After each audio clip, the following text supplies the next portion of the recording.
Hi friends, welcome to my new vlog. ఈరోజైతే నేను మీ ముందుకు తీసుకొచ్చేసాను 30 డేస్ ఫుడ్ కాంబో బాక్స్. అసలు 30 డేస్ ఫుడ్ కాంబో బాక్స్ అంటే ఏంటి, అసలు దీన్ని వాడటం వల్ల మనకు కలిగే ప్రయోజనాలు ఏంటి, ఇప్పుడు ఈ వీడియోలు చూసేద్దాం రండి. 30 డేస్ ఫుడ్ కాంబో బాక్స్ అనేది 30 రోజుల్లో మన ఆహార పదార్థాలు మనం ఒక్కొక్క బాక్స్ని ఒక్కొక్క రోజు వాడాలన్నమాట. దీన్ని వాడడం వల్ల ఇమ్యూనిటీ పెరుగుతుంది. లైక్ కోల్డ్, కఫ్, దగ్గు, జలుబు, థ్రోట్ ఇన్ఫెక్షన్, గొంతు ఇన్ఫెక్షన్ లాంటివి నివారిస్తుంది అన్నమాట. జీర్ణ వ్యవస్థ మెరుగుపరచడానికి, మలబద్ధకం, అల్సర్ లాంటివి రాకుండా మీ బాడీలో ఉన్న హీట్ని రెడ్యూస్ చేస్తుంది. బాడీ పెయిన్, జాయింట్ పెయిన్స్ని తగ్గిస్తుంది. చలికాలంలో అయితే జలుబు రాకుండా నివారిస్తుంది. మీ ఎనర్జీ లెవెల్స్ని పెంచుతుంది. ఏదైనా మీకు పని చేయడానికి మీకు శక్తిని, మనకు కావాల్సినంత శక్తిని ఇస్తాయి.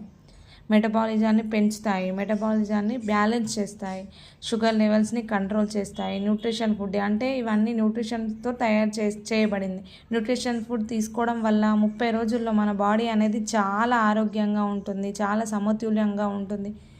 పీసీఓడి, పీసీఓఎస్ లాంటి సమస్యలు ఉన్న బాడీ ఇంబ్యాలెన్సింగ్ అవన్నీ కరెక్ట్ చేస్తుంది. మేమైతే ఈ 30 డేస్ ఛాలెంజ్ని ఈరోజు స్టార్ట్ చేయబోతున్నాం. మీరు కూడా స్టార్ట్ చేయాలనుకుంటే ఇందులో మెసేజ్ చేయండి. మీకు ఈ 30 డేస్ ఫుడ్ కాంబో బాక్స్ కావాలనుకుంటే మాకు డిఎం చేస్తే మేము లింక్ని పంపిస్తాము. మీరు కూడా ఆన్లైన్లో ఆర్డర్ చేసుకోవచ్చు, లేదా డైరెక్ట్ షాప్లో కూడా కొనుక్కోవచ్చు. అసలు దీన్ని ఏ విధంగా తయారు చేశారో చూద్దాం.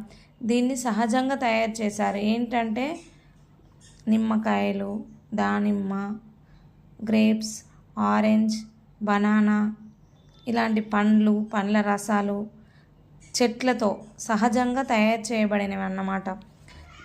దీన్ని వాడడం వల్ల మనకి ఎలాంటి సైడ్ ఎఫెక్ట్స్ అనేవి ఉండవు. దీన్ని వాడడం వల్ల మన శరీరాన్ని మనం చాలా చాలా ఆరోగ్యంగా ఉంచుకోగలుగుతాం. దీన్ని ఎవరైనా వాడచ్చు. చిన్నపిల్లల నుంచి 60 సంవత్సరాలు, 70 సంవత్సరాల ముసలి వాళ్ళ వరకు ఎవరైనా వాడచ్చు. దీన్ని వాడడం వల్ల మీకు ఎలాంటి సైడ్ ఎఫెక్ట్స్ ఉండవు ఫ్రెండ్స్. ఒక్కొక్క బాక్స్లో ఒక్కొక్క ఫుడ్ ఐటమ్ ఉంటుంది అన్నమాట. దాన్ని ఎలా వాడాలో దాని మీదనే మెన్షన్ చేస్తారు, దాని మీదనే రాసి ఉంటుంది. అన్నంలో తినాలా, లేకపోతే నెయ్యిలో కలుపుకోవాలా, నూనెలో కలుపుకోవాలా, ఏ విధంగా వాడాలి, ఉప్పు వేసి వాడాలా, రసం చేసుకొని వాడాలా, ఎలా వాడాలనేది దాని మీద మీకు క్లియర్గా ఉంటుంది ఫ్రెండ్స్. మీకు ఎలాంటి డౌట్స్ అవసరం లేదు. Okay, bye friends.